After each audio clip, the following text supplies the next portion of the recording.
This short video was inspired by Alternate History Hub's video, What If Britain Wasn't an Island?, where he talks about the potential implications that would result had Doggerland not sunk into the sea. I highly recommend you go watch that video. It's linked somewhere in the description below. One interesting topic that was brought up briefly in the video was that of the Indo-European speaking peoples migrating out of the steppe regions of Eurasia to settle in Western Europe. In this alternate world, these Indo-European speakers not only alter the genes of the native inhabitants of Doggerland or Levidia, but also bring with them the technology and culture of horse domestication that fits right into the grasslands of this region.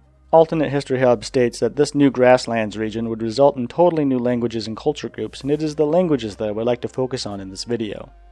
If you were to look at a linguistic map of Europe west of, say, Sweden, you would notice that there are a few language groups out there. However, when you study the relationship of these languages, you find that there are, for the most part, under one big language family dubbed Indo-European.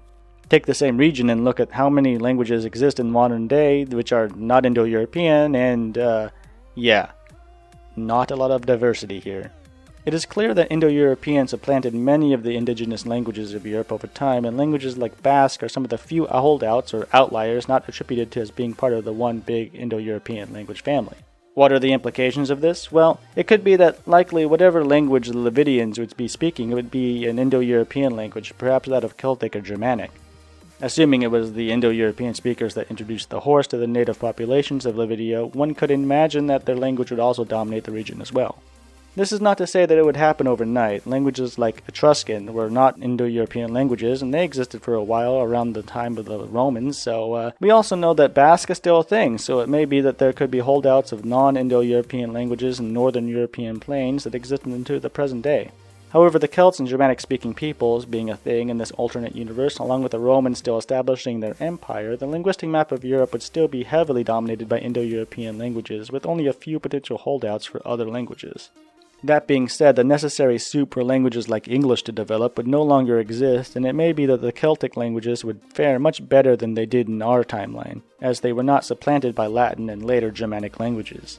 However, if Rome had not conquered parts of Levidia, there won't be any reliance on the legions for security. Perhaps the Celtic tribes, let alone the Levidian horse riders, could slow if not stop the westward expansion of Germanic-speaking peoples. Long story short, Europe, especially if Rome is still a thing, would still primarily be Indo-European speakers, but the Germanic and Celtic languages would look pretty different than they do today. We would also have Levidian, if it were not a subset of Germanic or Celtic, and potentially we would also have a lot more holdouts of native languages that were not related to Indo-European at all. I'm Mike, or Mikaros if you like, and feel free to subscribe, like, or dislike it if you dislike it, and I'll be putting more videos about language and other stuff here, so that's it. Bye.